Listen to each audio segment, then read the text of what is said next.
Brought to you by Technopova Curve 5G. Discover new horizon.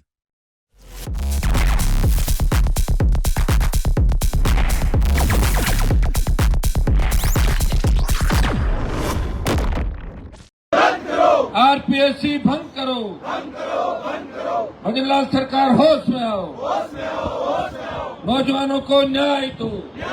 हमारे फौजी भाई हरिंदर सिंह ने सारी बात आपके सामने रखी कि आज देश के हालात क्या है, प्रदेश के हालात क्या है। और मैं इतना ही इनको आश्वस्त करता हूँ हरिंदर जी को कि डेजिग्नेशन इन्होंने सेना के अंदर कई तरह की बातें भी आती, क्योंकि सेना हमारे लिए बहुत महत्वपूर्ण है। लेकिन जो अंदर जिस तरह का शोषण सैनिकों का कई जगह पर होता है, कई अफसरों द्वारा होता है, अलग अलग सोच के लोग होते हैं। जैसे राजनीति के अंदर बहुत से नेता अलग तरीके, हमारे जैसे लोग भी राजनीति के अंदर बैठे हैं। तो सेवा, राजनीति का पहला धर्म सेवा और परोपकार मान के, सेवा मान के राजनीति करने। कई लोग व्यापार का माध्यम है, राजनीति व्यापार के लिए करते हैं। मोदी साहब आप निश्चित रहें, अग्निवीर की जो व्यवस्था है उसको लेकर देश के जवानों के अंदर बहुत ज्यादा निराशा है। अग्निवीर का अगर विरोध इस देश के अंदर सबसे ज्यादा किया तो आरएनपी के सांसद ने सड़क से लेकर सदन तक 2 लाख जवानों की जोधपुर में रैली करके देश को ये कहा कि अग्निवीर व्यवस्था समाप्त करो, सेना के सम्मान को लौटाओ, ये सेना का अपमान है। और 23 के पार्टी का जो राजस्थान में एजेंडा था हमारा, उसके अंदर भी अग्निवीर को हमने रखा कि समाप्त होना चाहिए। उसका परिणाम ये हुआ, तभी मोदी सरकार ने 25% अग्निवीर की जगह 50% को परमानेंट करने की बात की, 50% वापस भेज देंगे। मैं आपको विश्वास दिलाता हूँ इस आंदोलन के बाद और साथ साथ अगला जो आंदोलन होगा वो अग्निवीर का होगा।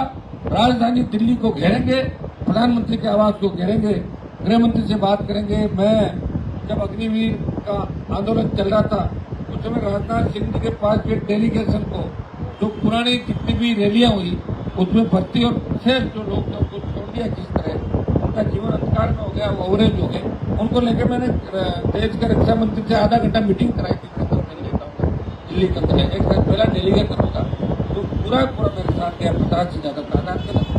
मेरे प्रयास में कोई कमी नहीं। ऑल पार्टी मीटिंग, लोकसभा जो मेरा मंच है वो, और सड़क से सदन तक अग्निवीर व्यवस्था समाप्त करने की बात कर रहा हूँ। और कोई सैनिक कहीं भी परेशान है, कोई पैरामिलिट्री फोर्स का जवान कहीं भी परेशान है, पुलिस का जवान अगर अपने अफसरों से परेशान है और मेरे पास आके वो अपनी बात बताता है तो निश्चित रूप से उसका समाधान करने का प्रयास हमेशा हमने किया और आगे भी किसान के बेटों का ध्यान रखेंगे। जो बॉर्डर पे इस देश के लिए अपनी जान हथेली पे लेके चलते हैं, आप निश्चित रहें। हो सकता है इस देश के अंदर कई तरह के अफसर भी होते हैं, कई तरह के लोग भी होते हैं, तरह तरह के नेता होते हैं, तरह तरह के अधिकारी होते हैं, लेकिन सारे एक जैसे नहीं होते हैं। फिर भी मैं आप निश्चित रहें, आपके साथ बैठ के तो पूरी आपकी बात भी सुनूंगा और इसके अंदर जो भी बेस्ट होगा। मैं डिफेंस कमेटी के अंदर मेंबर था 2 साल तक लगातार, मैंने बॉर्डर के दौरे भी किए। मुझे पता है कि एक सेना जो नाथुला बॉर्डर पर सैनिक जो रहता है वो किन परिस्थितियों में नाथुला में नौकरी करता है। ये देखा मैंने किस तरह तापमान वहां पर लेह लद्दाख से लेकर जो हमारे ऊंचे इलाके हैं, कारगिल की लड़ाई आपने देखी होगी, किस तरह 20,000 फीट ऊंची पहाड़ी में हमारे जवानों ने लड़ाई लड़ी। अमेरिका ने छापा, ऐसी लड़ाई हिंदुस्तान की सेना के अलावा कोई नहीं लड़ सकता। उसमें लंबे समय तक चली थी।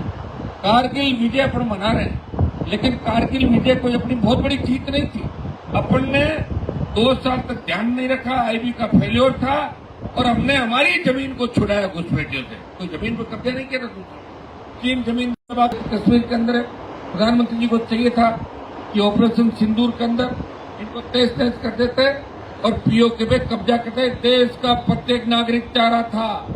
Brought to you by Technopova Curve 5G. Discover new horizon.